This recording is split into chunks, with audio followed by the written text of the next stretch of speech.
Dr. LePera, I don't know if you realize, but this is season 2 that we are coming into. I've been doing this beautiful podcast and this beautiful work for over 3 years now. And I took a break for, a year to really travel with my family, but I stopped recording and just was able to be fully present for like the last 6 months of it. So we are back. We're back at it. And I'm so honored to have you here with us. Thank you so much for sharing your time with us. And like I was just saying before we started to record, it could not be more perfectly aligned with what's going on in my life right now and what I'm hearing about from other women in my community as well. So thank you for being here. And please just introduce yourself to my audience. Of course. I'm so honored to be here. I'm actually loving Live Like Her now as a concept, embodiment. I'm even hearing you've spent time recently in presence. I'm just super aligned myself, super excited to be here. So I am someone who now calls myself a holistic psychologist, really inspired by a pivot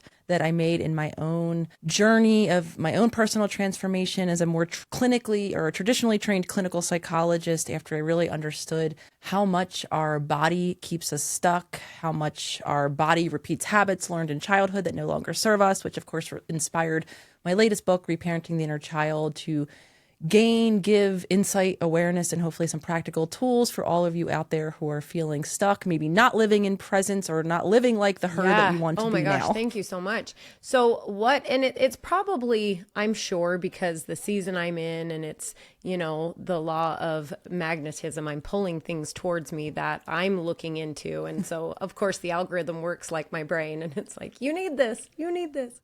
I found you and I've been really, really enjoying your newest book, Reparenting the Inner Child. Now, like, ladies, don't stop there, because just reading the titles of your previous works, I'm hooked. The How to Do the Work, How to Meet Yourself, How to Be the Love You Seek. These are incredible titles that already hooked me, and I can't wait to finish this one to start another, but I'm trying to be present in this one while I'm in it, because it actually is a perfect book for the season I'm in. In that, I would like, if you are willing to go there with me, to set an intention for this episode for the women.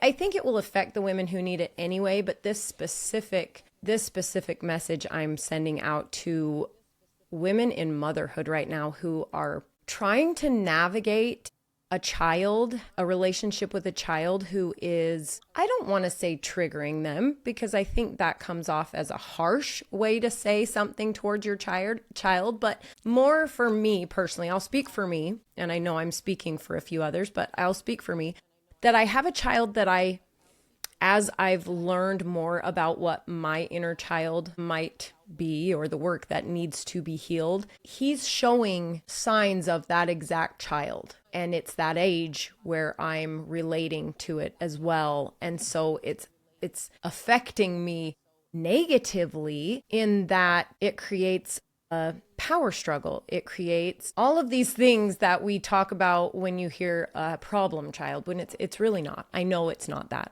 I thankfully am self-aware enough to realize that I'm probably creating all the problems and I need help. So this is not, let me reset this, because this is not a therapy session for me, but I have been just recently in the last couple of weeks speaking to other mothers who are feeling the same way, who have children ages, one is actually 7, one is 12, mine is 11. And we're all having these same kind of power struggles with these kids, these defiant moments. So let's find a question for you. How does reparenting our inner child directly impact how we are parenting our children? Well, thank you for sharing your own personal experience so honestly, Gina. That is, I think, so important, and so interesting even to hear you couch, right, this idea of triggered.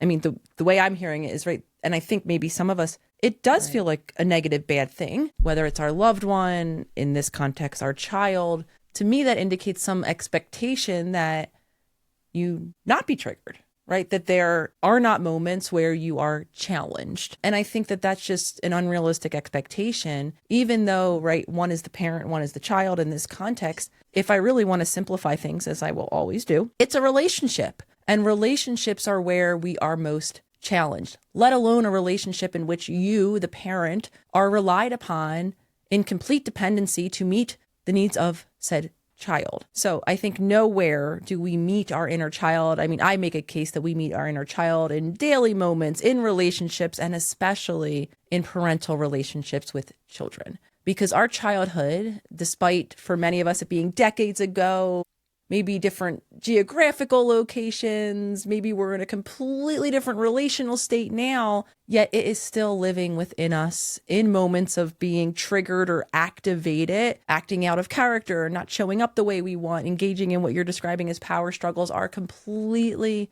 normal because that childhood doesn't go away. For a lot of us, it's the way we've learned to adapt to our earliest circumstances, to handle things like unpredictability, conflict, moment of defiance, where there's disagreement about what is important in any given moment. And those are the moments where so many of us find ourselves spiraling either into overreactions where we're screaming, yelling, doing things that we don't want to do that perhaps are hurtful to our child, engaging in that power struggle, or maybe we're on the other end. We're shutting down.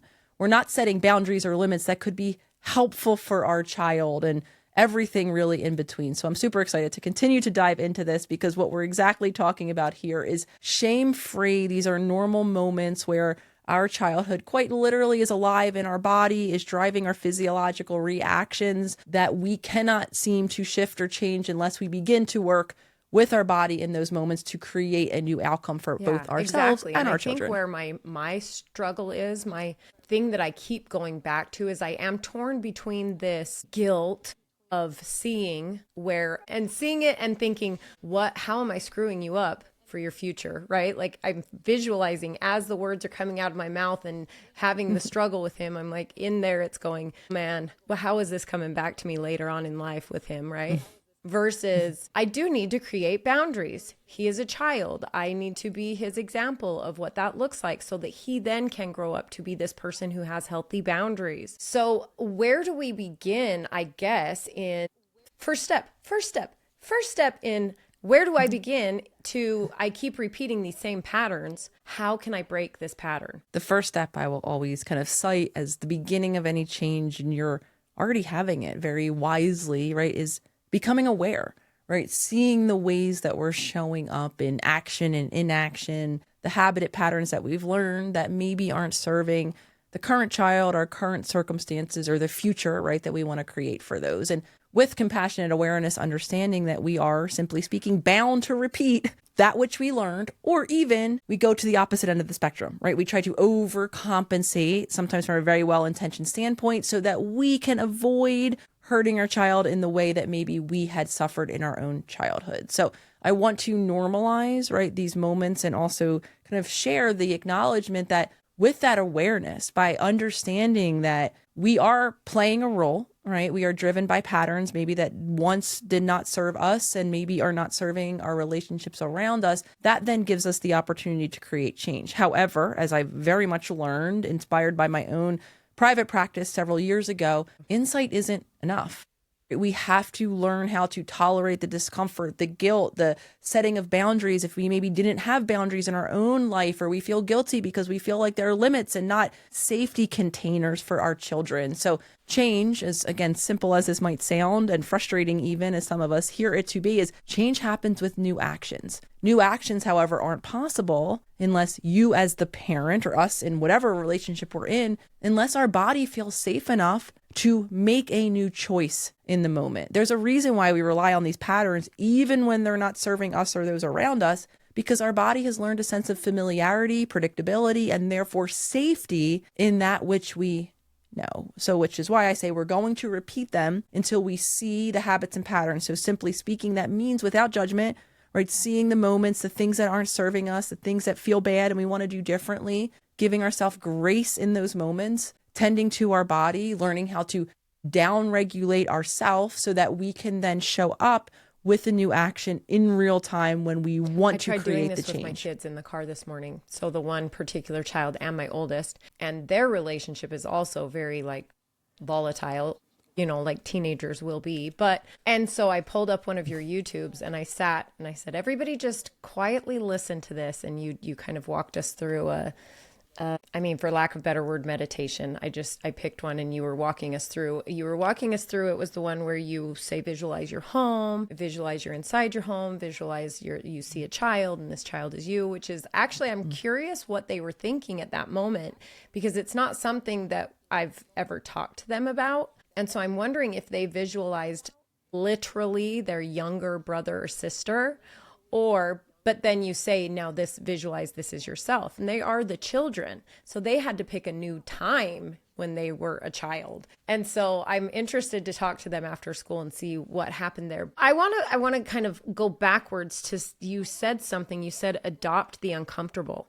We have to give ourselves grace, but we have to kind of adopt this feeling of it's not shameful that I feel triggered. It's not shameful that I feel like I am a bad mom for that interaction I just had with him. So instead, help me through this. I need to sit in it and be like, okay, it is what it is. I'm a human. I'm sorry for it. I need to make it right with him and have this conversation. But so is that like allowing my body to recognize that I'm like, there's no shame, there's no blame. It happened. Is that what you mean by that? I think the reason why I'm always talking about the body is because the body are driving those moments of reactivity. What is happening on a physiological level is we are becoming what is called flooded. The emotional center of our brain, again, I'm going to really simplify this, the amygdala, the limbic center, whatever we want to call it, is lighting up, and what is shutting down, so to speak, is the very logical, grounded, mature prefrontal cortex that allows us to make new choices. So when we're reactive and we're trying even to maybe remember the practice that is going to be helpful in the moment, some of us can't even remember it, let alone do it, if we even can remember it,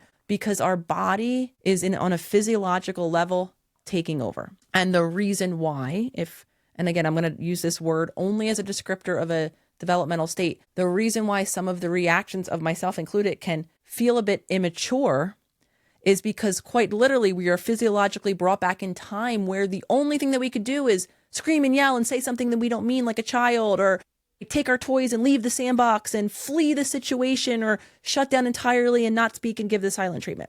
All things that I think if we're, maybe embarrassingly so, shamefully want to admit, we can do, whether it's with our partners. I know I still have those habits, even though I was on the receiving end of reactivity from my dad, screaming and yelling when there was something that he misplaced in the home, or the silent treatment from my mom. I still in moments can see myself, experience myself in real time, saying and doing things I don't mean, can't take them back in the moment until my body calms down, or shutting down, not speaking, distancing myself from those I love. And that includes, again, within the relationships with our children. We are quite literally brought back where the only thing that we could do in childhood, right, were these very kind of developmentally immature protection against lack of connection, lack of safety. It's literally our body trying to grasp for what we needed. And the only thing that some of us had to rely on when we didn't have a present parent and a tuned parent, or a parent that was calm themselves, are again these overreactive or underreactive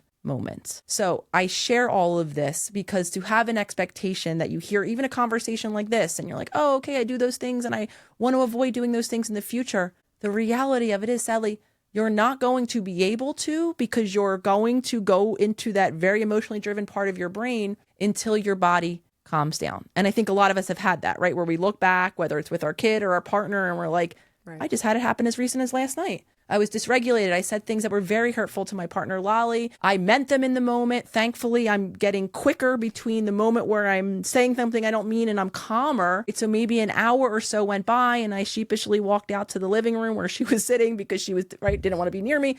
And I said, I'm sorry, But it wasn't until I was calmer that we gained a different perspective, that the thing we reacted to wasn't that big of a deal, or that we didn't mean the reaction that we said. But again, I'm using this as an illustration because this applies to all relationships. When our body is flooded, we're not going to be able to use or to employ a different reaction until our body is calmer. So the first step, which happens often outside of these moments where we really want to show up differently, is we need to become aware, learn our pattern, drop into our body, reconnect. Notice as my stress is amplifying, my heart is starting to race, I'm starting to get tense, and I'm getting ready to say or do the thing I don't mean. Sometimes the best thing we can do in that moment is pause the reaction, just break the habit.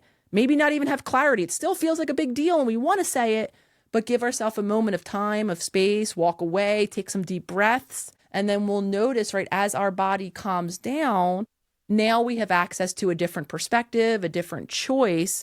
And more often than not, because we can't avoid it, it's unrealistic to even think that any relationship is going to be conflict free, disagreement free. We're not going to be at odds in any given moment and maybe react in a way that we don't want. What we have learned in relational research, those really can't be avoided. You're never going to be a perfect parent, a perfect partner. What's most important are those moments of repair later, of coming back to the conversation, the person, acknowledging that maybe what you said or did, while you might have directed it at them, it wasn't about them at all. It was about you being dysregulated, overwhelmed, and then having that moment of repair. Those are so much more impactful and determinant of the security of that relationship into the future. And it also gifts your children with a moment of messy imperfection where they understand that they might make mistakes too, and they have the tools of how to reconnect after the fact, again, once their body is calmer and they're able to. I want to highlight here for my listeners that this question that I was just going to ask you is, how can moms shift from trying to control a strong-willed child to actually connecting with them without feeling like they're losing the authority? And you nailed it right there with those moments of repair. And also this losing authority kind of, I don't know, tell me if I'm wrong, but I've kind of started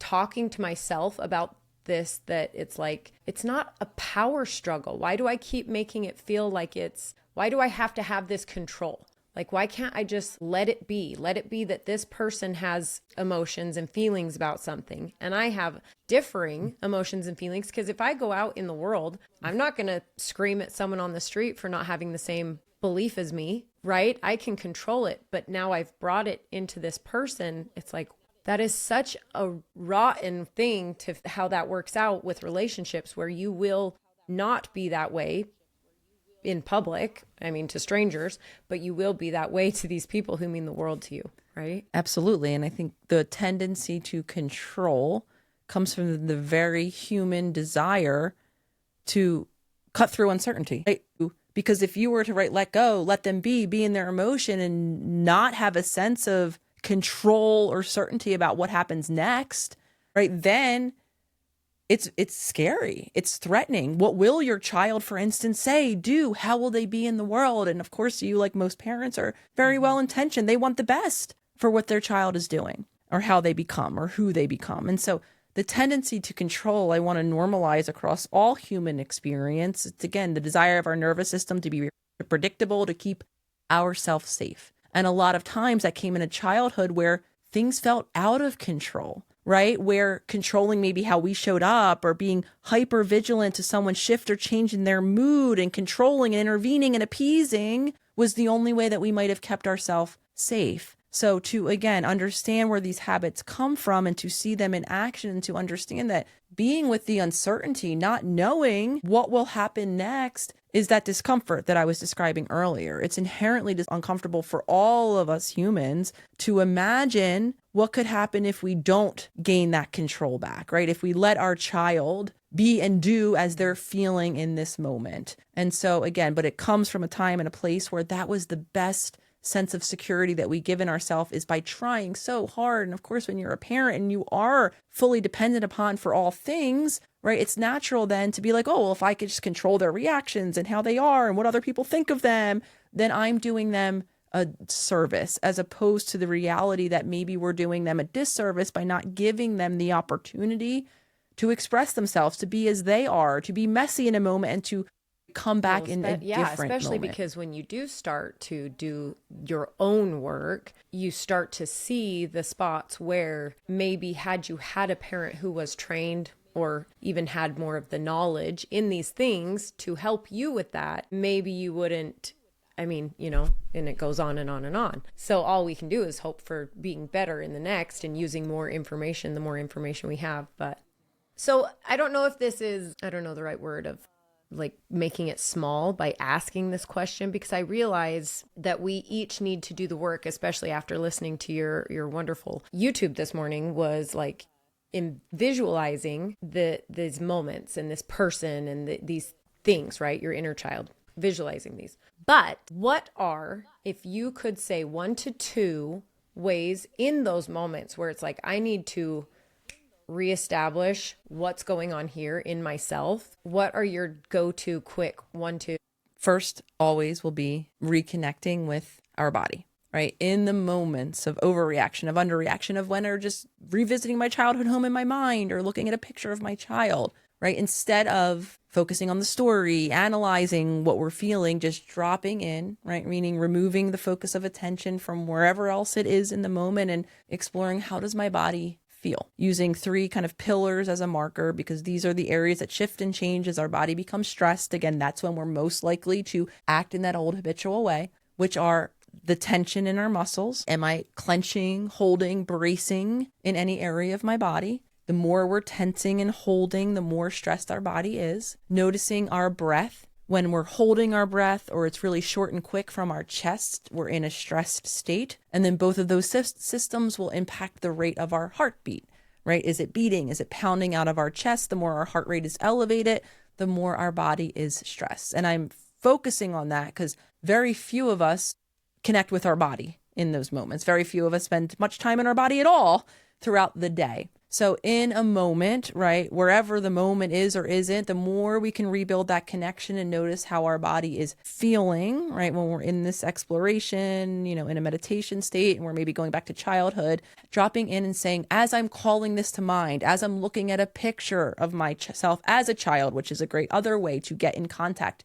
Because what we're doing now is we're shifting from logic, the story of what happened, the understanding, the analysis, into the felt experience. And again, we can do that by looking at a picture, by calling to mind. We can do that in real time when we're having an inner child reaction and we're over or under reacting. Again, what is my body feeling? And then the next question we can then ask ourselves and be open to not know, to get curious in that moment, to not have the answer immediately. What do I need in this moment? And for some of us, it's the first time we've ever asked ourselves, our body, what our need is. We might not have had anyone present to us or emotionally attuned to us to help us discover those answers. So noticing, how am I feeling in my body? And then what do I need right now? Do I need support? Do I need comfort? Do I need to speak something, assert myself in a new way? And then getting quiet and waiting for the answer. And again, being uncomfortable, especially if you've never checked in with yourself in this way, to not immediately know the answer. But the more, again, we rebuild those connections,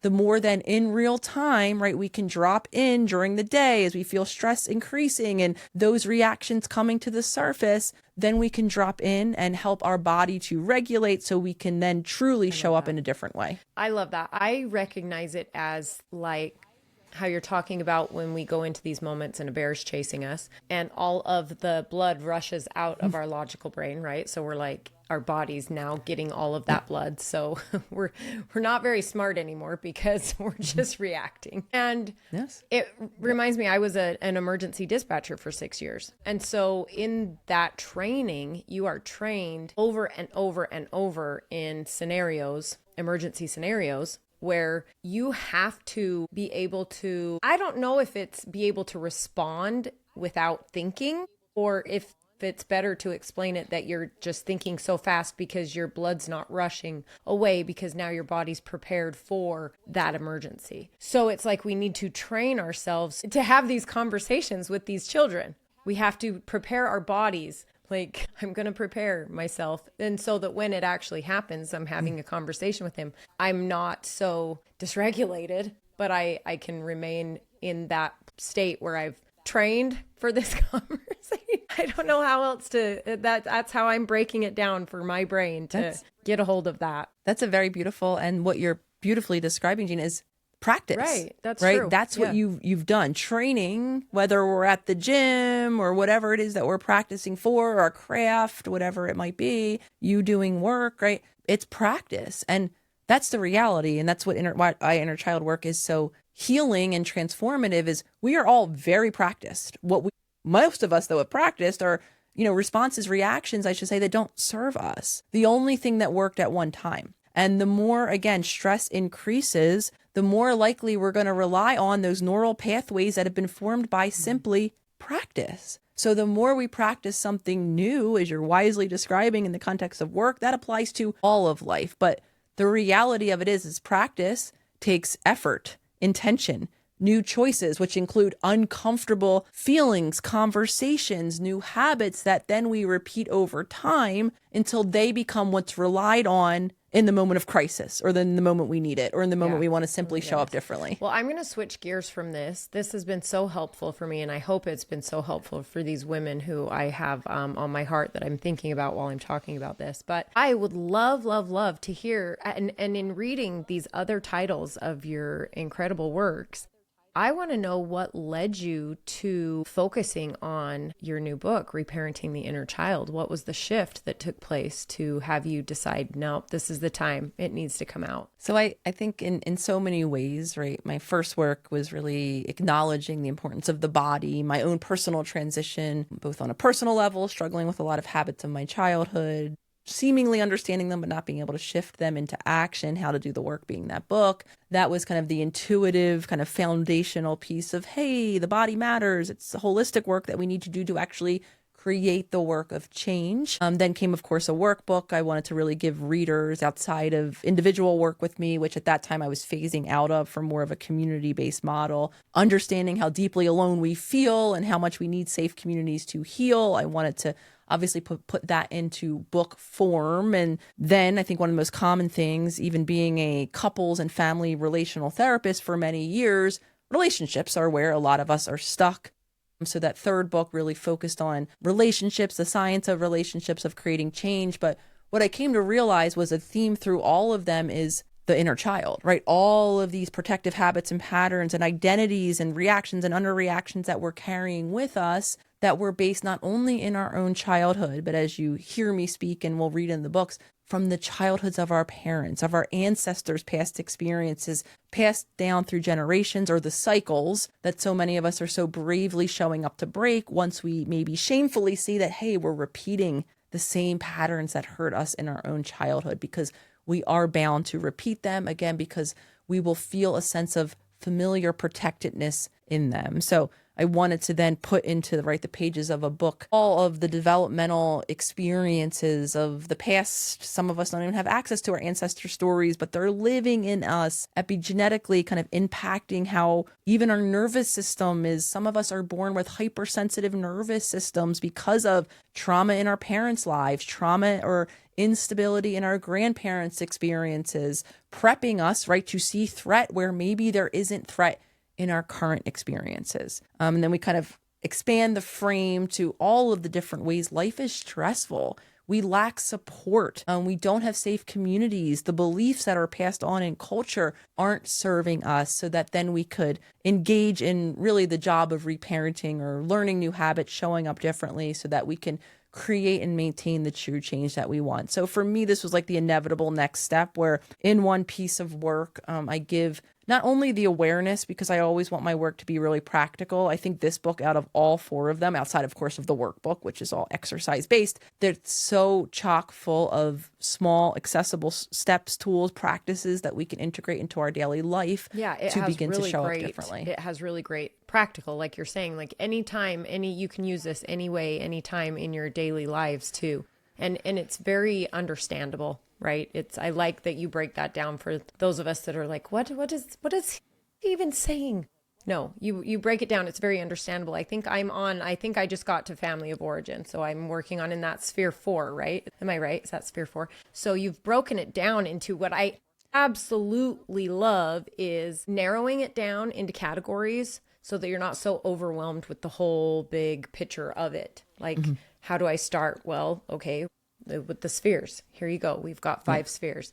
So what helped you break this down into these specific spheres? Is that an askable question, an answerable question? Yeah, I love that question. So I always wanted to be a clinical psychologist. So the second I could get my hands on psychology-based text, human development type information, I took the one psychology class in my high school. I went right into college as a declared psychology major, and then obviously followed that through to get my PhD. So throughout my course of training, I learned about development, right? How childhood impacts us, how the extent of the things that we need in childhood. And I'm not the first person that kind of came up with a developmental model, though many others did. And what I continue to read, especially as I was understanding how impactful the body was, how much these habits are wired not only into our nervous system, but our neurobiology, again, habits passed on from even past generations, I kept seeing that was what was absent in all of the other developmental models that I read about. A lot of people focused on cognitive development or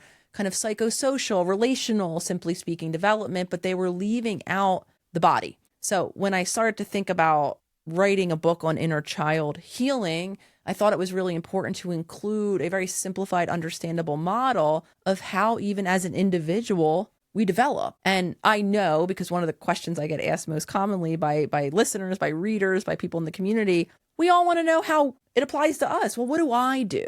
Right. So I started to then think about how am I going to put out a book essentially for everyone that gives people, to the best of my ability to do so, of course, in a book, an individualized roadmap, not only to understand their development and how certain aspects that were either absent or present impacted them in adulthood, but to give them the actual, like you're kind of describing, place to start, how to apply it to me in a way that's practical, accessible, and feasible to repeat over time, again, because that's where habits are created. So that's what inspired me to think in terms of putting a developmental model out there in a very simplified manner so that when you're reading the book, you can kind of understand where you're still stuck. And then that exact model of development will map onto when we get into the reparenting journey in the second half of the book. It'll literally give you the place to start and what to do first and then next so that you can continue on your own reparenting journey or simply creating some habits that better serve you, who you've always been and who you want to be. I think it feels like you could just start anywhere in it as well.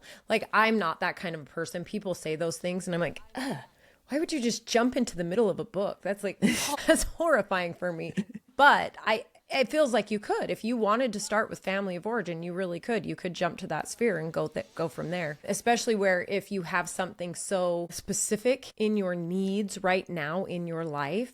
I'm loving the biological, is that the right word, that you're talking about with rearing children, because I have a 1-year-old. So I am like reliving, and I'm also noticing where those connections are breaking with my 5-year-old and where those connections because before I thought, where did I lose you, to my sweet 11-year-old? Where did I lose you? Where did I lose this sweet little boy? And I'm like, oh, it's happening in the 5-year-old. So there it is. I've got all of these different things happening. I'm kind of a crazy person right now, and it's amazing. And so I really love and appreciate your explanation of those, because I'm kind of living it. So I'm sorry this is taken on a very personal, but for me, that's how I relate to things. I'm very much, if someone else is sharing their story and it's like, me too, right? I've got the me too moment, then it affects me so much more. And I think what you're beautifully describing too, though, is the different needs that happen over a child's development, right? An infant, a 1-year-old needs things to some extent that are a bit different than the 7 or 11-year-old need, right? Where they are more independent. They are discovering parts of themselves, maybe trying on identities and behaviors that, maybe challenge you in a different way than the younger children. So I really appreciate you mapping your own personal lived experience onto this, because you're beautifully describing the complexity of us as developing individuals starting in childhood, because even as adults, we go through different seasons. Our needs change. We don't actually know what it's going to be like to live in. I'm in my 40s right now. I don't know what my body's going to feel like and what my needs will be in my 50s, my 60s, my 70s, right? All of that is unknown. So development doesn't end once we kind of give ourselves the title of adult and have our own children. So you're beautifully describing, right? And in childhood, it is different, right? Children's needs change over time. And that's the reality of why we need to equip ourselves, right, with the tools inside, the flexibility to change, to connect with our body and discover what we need as our own seasons change. Like you're saying, our kids' needs change, but our needs change as well. I love that thing I just read on a reel the other day. I'm sure it's everywhere somewhere, and it said, it takes a village. It doesn't just take a village to raise a child. It takes a village to raise a mother. right? Because our needs are changing. I'm becoming a different person. I'm having to figure out how to be a different person now that I'm home doing scheduled, routine, traditional life with 4 kids versus traveling the world with 4 kids, which I will tell you is way easier. Traveling the world with 4 kids is way easier. But now I have to like acclimate to doing things like with schedules and routines and all the things. And it's a lot harder. What does it actually look like day to day to live like her now? I'm going to go back on my theme of season 2, to live like her now when you're still in the process of healing. So, and I think that's the reality for most of us, whether it's the parenting relationships that we're navigating, the partners, the work relationships, right? We are often faced with healing parts of ourselves and at the same time wanting to show up in connection, right? In support of those around us, whoever that us might be. So it means, right, being aware that we all have this older formed inner child, reactive, even identity part of ourself that has habits and patterns that it's learned, and expand as well, not only to do ourselves a disservice by saying, oh, well, my life is all about you. It's selfless to care more about you, whether it's a child or a partner, than me. That's a habit, again, a lot of us learned in childhood that might make us even feel guilty or selfish for giving ourselves a focus. But I'm hoping that by now in the conversation, once we understand that we can't show up the way we want to if we're not tending to our needs, if our body's dysregulated, if we're exhausted, if we're not calm in any given moment. So if that doesn't make a case that we should matter and need to teach ourselves how to matter and work through that guilt, right? It is truly so that we could show up in more wholeness, in more support of someone else. So it is then, right, the task, the job of expanding, holding space, connecting with ourselves in the moment, learning how to show up and get our needs met. And I want to go back to even that kind of whatever the saying may or may not be in terms of it takes a village. We are greatly, even though so many of us are so connected anymore, life has changed so much that so few of us are actually truly supported, especially parents, right? So that is real. Our need for support doesn't change. The same need that we had in childhood for someone else to calm us down when we were upset remains a need well into adulthood throughout our entire life. And the reality of it is that life has changed a lot, and so few of us are having access.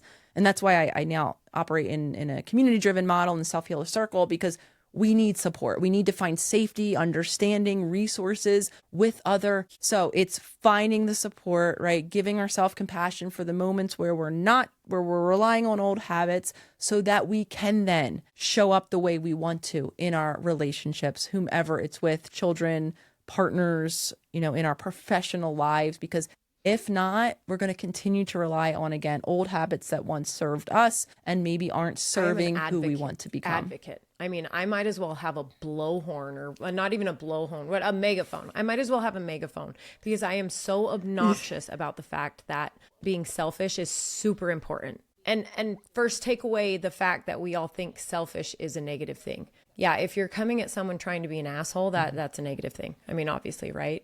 Your intentions aren't pure. They're negative. But when we are thinking about building a relationship with ourselves in turn to become a better person for these people that we love so dearly, yes, you need to be selfish. So you actually rolled me into setting me up to this question, was how can we begin to build self-trust again, especially if we've spent years people pleasing or abandoning ourselves? So let me preface that is I believe I have, maybe because I was so very selfish in my childhood, but I think it comes from watching my mother be this woman who gave so much of herself. I mean, even in her childhood, her struggles was farmers, right? They were farmers. So hello, you don't need to say much more than that. But then her mother got cancer when she was young, and she was the oldest of 6. So she raised her siblings while her mom was going through that.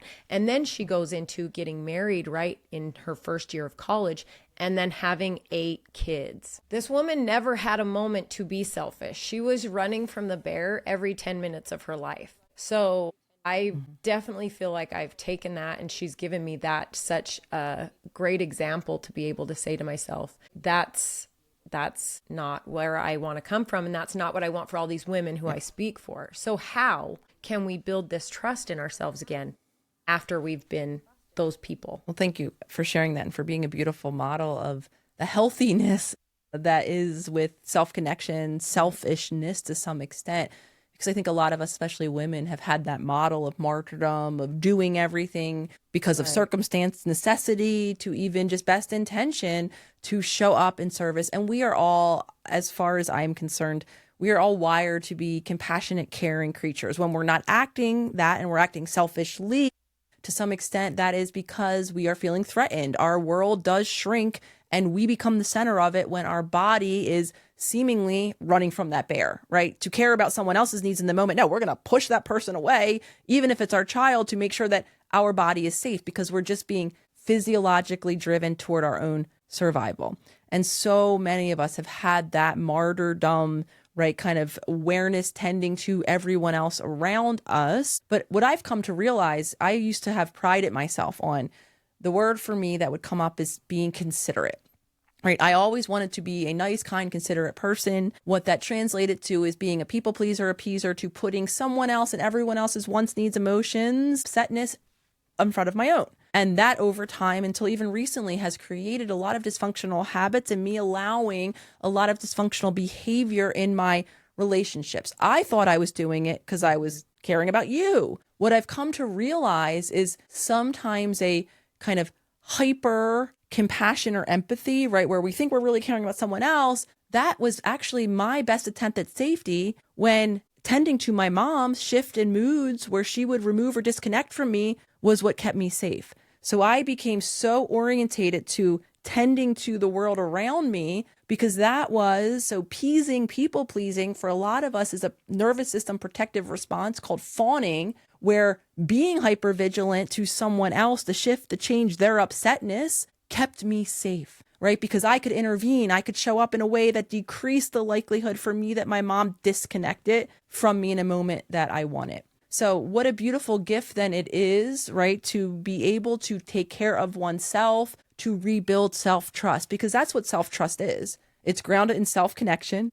Actually, that two-step process that I talked about earlier, connecting to me. How do I feel? What do I need? Because unless I'm calm and regulated and my needs are met, I'm actually not going to be able to consider you in the way that I really think.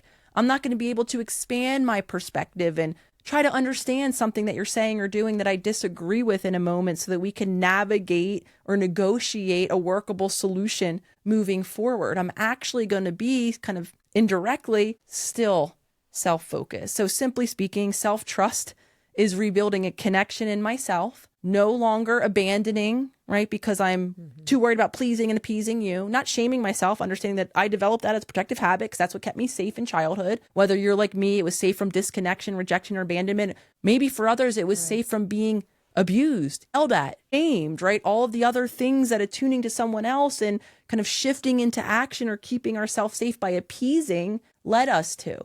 So we don't want to shame those habits, but we want to rebuild connection to me, right? Checking in with me, what I want, what I need, so I don't have to abandon myself or neglect myself in service of just keeping the connection. In childhood, we did, because our literal physiological survival depended on our connection to those around us. All we could do was people please or fawn or appease to preserve those connections, to ensure that that person was incentivized enough to show up for us or to keep ourselves somewhat safe in the next moment. So a lot of us repeat those self-deprecating, self-abandoning, self-neglecting habits. Once we identify them, right, we might have to unlearn, work through the discomfort of guilt of tending to ourselves for the first time, but do that because only then can we trust ourselves, right, to be able to create limits, assert ourselves in moments, and to truly show up in support of someone else. I feel that because I relate it to today. I've been feeling really like the last couple days, I've been feeling very out of my body. Like I have no control, which is a foreign thing for me as of late. Like, because like I said, we haven't had schedules. We've luckily been able to do things and not have to feel that way. But now I've got all of these extra things that I'm trying to navigate, and it feels like an elephant is sitting on my chest. And so when my 5-year-old is trying to get my attention and wants my attention, but then the baby is really upset and I need to deal with her and help her. And then he, you really do. You disconnect from everything that you really want to be connecting to. You want to be there. But if I'm not well enough in my own states, I can't. I literally can't. I have to be in survival mode. And that means shutting down, and just putting out the fires, which is absolutely opposite of what we want to do. So, oh my gosh. Okay. I love it. Thank you so much. Did I see that you are going to be in London next week? I am going to be in London next week. I'm leaving on Saturday. I have an going event to find on some the sunshine, right? Yes. I'll bring sunshine from the desert that I bring live some for sunshine. them They to will drop it on appreciate them. That's incredible. And I saw it's like sold out. I mean, there's very few seats. I'm like, maybe I'll go to London. What do we got here? I mean, there's very few seats left. That's amazing. Congratulations. This is incredible. I wish you the best on this launch. You don't need any help from me because it's already going to go over like gangbusters. And like I said, I'm super excited. I'm thinking I'm actually going to use this book for my next monthly topic next month. So I think that's a perfect place for all of this conversation that we've been having to roll into. Now, why don't you, let me ask you this. It's kind of hard to say because you've said it so beautifully multiple times. Where would you tell a woman to start? But aside from connecting in herself and building this relationship back with herself and being in her body and in tune with her body, where's the first step in a woman who feels disconnected from herself to start coming back home to who she really is? I think that the most important place, space, time to start is the moment you feel open and have this awareness. I think a lot of us, we look at all the habits, the things that we're not doing. A lot of time has gone by where we feel regretful, though once we have awareness and feel inspired, even just to look at ourselves, maybe we don't yet know what our habits and patterns are. That's the inspiration, the seed, the start of giving ourselves the opportunity to do something. Even if the takeaway is only in better understanding of, why you might be repeating habits that aren't serving you, that's the beginning of a new shift into new action. Because I know that I have a critical voice myself, right? A lot of us feel badly about what we're doing, what we're repeating, especially when we're determined not to do those things, and yet here they are. If the takeaway is, wow, I understand my pattern, or even just I'm curious to see what's going on, what role my body is playing. I want to kind of try on for size. The thing that Dr. Nicole was saying, that is a beautiful place of action, because so many of again, are stuck in a past we might not even fully remember, a past that's full of criticism. So now becomes the place to begin to get curious, right? To begin the journey of just observing ourselves, understanding that we might judge what we're seeing, but to remove the focus from that judging voice inside of us. Each of those shifts is, in my opinion, so very inspirational. Communities like yourself, you sharing so freely of your own journeys with all of the women listening, all of you listeners out there are an ever inspiration for me, because it is very difficult to show up with new intention, with new action, to break these cycles. Literally, they're wired into us. They're all we know. So even just tuning in to this conversation or to any of the podcasts that you gift the world with is such an incredible place to start.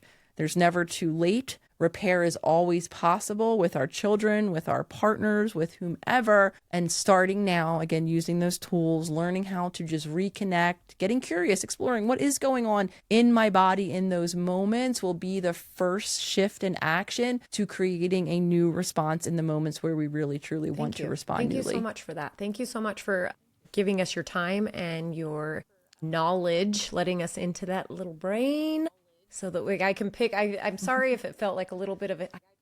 Hey, it's my podcast. So if I need a therapy session, okay, I'm going to get a therapy session. But I'm really, really excited for your new book, and everybody, it's out, right? It's out on Amazon, all the places. I've been listening to it. It's out. Incredible. In all the places. Get it on Audible. And we will have all of the information in the show notes so that they can find you. Thank you, Dr. Nicole. Appreciate you being here with us. Well, thank you. It's been truly an honor. And I truly appreciate you sharing your journey. I think it gives us, actual lived experiences, many of which I'm sure many of your listeners are relating from. It's why I so freely use myself as an example to help all of us just feel a little less alone and maybe a little inspired that change is hard. We're all still struggling. I think a lot of people project, right? We have it all together. We know what we're doing. And I'll be the first to say I am still working through a lot of the old habits that once kept me safe. So thank you, Gina, for so freely sharing yourself with me and with your community as you do on a daily basis. You are gifting people with so much more healing than I imagine you even know. Thank you so much. I needed that today. Thank you so much. Of course. I will see you later. Of course. Have a good one.